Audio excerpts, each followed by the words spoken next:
নমস্কাৰ, মই শ্ৰী দুলেন বৰুৱা।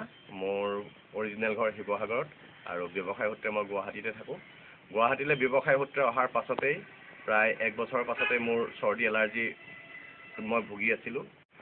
বহুদিন এইদৰে ভুগি থকাৰ পাছত মই এলোপেথিক ডক্টৰৰ ওচৰত গ'লোঁ। এলোপেথিক ডক্টৰৰ ওচৰত গৈ মই ট্ৰিটমেণ্ট আৰম্ভ কৰিলোঁ। প্ৰথম মেডিচিনৰ ডক্টৰৰ ওচৰত গ'লোঁ, তাৰপিছতে ENT ডক্টৰৰ ওচৰতো দেখালোঁ। মই কিন্তু ক'তো সুফল পোৱা নাছিলোঁ। মই যিহেতু বিহুগীত আৰু দিহানাম গাওঁ, গতিকে মিউজিক স্কুলত যাওঁতে এদিন ডক্টৰ কামাল ইউছুফক মই লগ পালোঁ। তেখেতৰ ওচৰত যেতিয়া মই হাঁচিয়াই আছিলোঁ বা মোৰ নাকেদি পানী ওলাই আছিলে, তেখেতে মোক সুধিছিলে যে মোৰ কিবা প্ৰব্লেম আছে নেকি। তেতিয়া মই তেখেতক মোৰ সম্পূৰ্ণ হিষ্টৰীটো বৰ্ণনা কৰি ক'লোঁ। তেতিয়া তেখেতে মোক ক'লে যে মোৰ ক্লিনিকত আপুনি আহিব, এড্ৰেছ দিলে। তেখেতে এখন ভিজিটিং কাৰ্ড দিলে।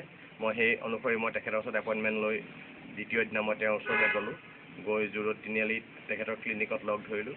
লগ ধৰি মোক সম্পূৰ্ণ হিষ্টৰীটো বৰ্ণনা কৰাৰ পাছত তেখেতে মোক ঔষধ দিলে।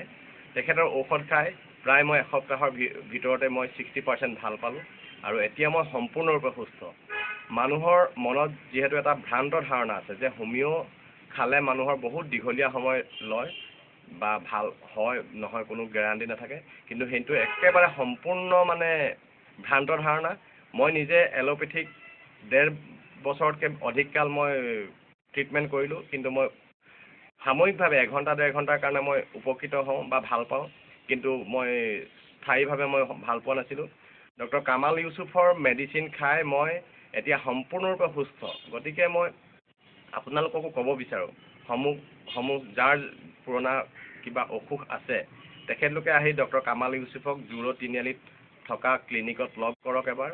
আপোনালোকে নিশ্চয় উপকৃত হ'ব। মোৰ লগতে মোৰ পৰিবাৰৰ গেছৰ প্ৰব্লেম আছিলে, তেখেতে ভাল হ'ল। মোৰ চিনাকি চাৰ্কুলৰ প্ৰায় 8-10জন লোকক মই এতিয়ালৈকে সম্পূৰ্ণৰূপে সুস্থ কৰি তুলিবলৈ সক্ষম হৈছোঁ, যাৰ বাবে মই আজি তেওঁলোকে মোক দেখিলে নমস্কাৰ কৰে যে আপুনি চিনাকি কৰি দিয়া ডক্টৰৰ ওচৰত আমি ট্ৰিটমেণ্ট কৰি ভাল পালোঁ। গতিকে কামাল ইউছুফৰ পৈতৃক সূত্ৰে পোৱা এটা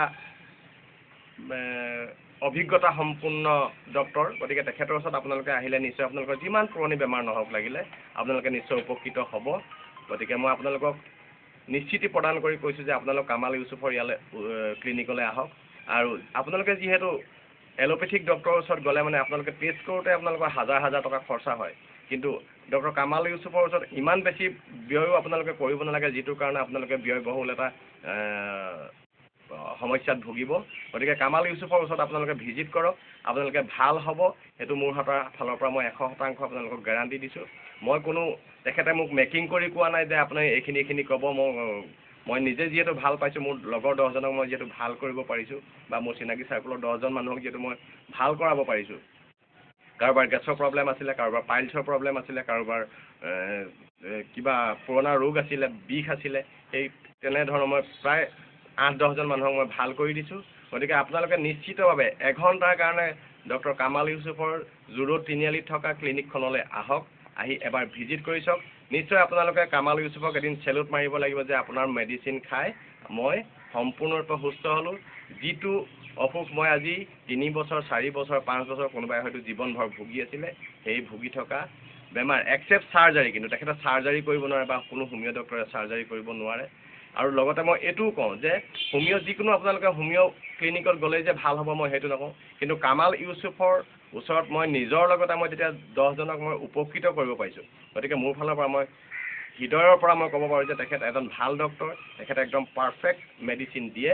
আপোনালোকে ভাল হ'ব, আপোনালোকে আহক আৰু এবাৰ ভিজিট কৰক। এইটোৱে মোৰ আপোনালোকৰ ওচৰত অনুৰোধ।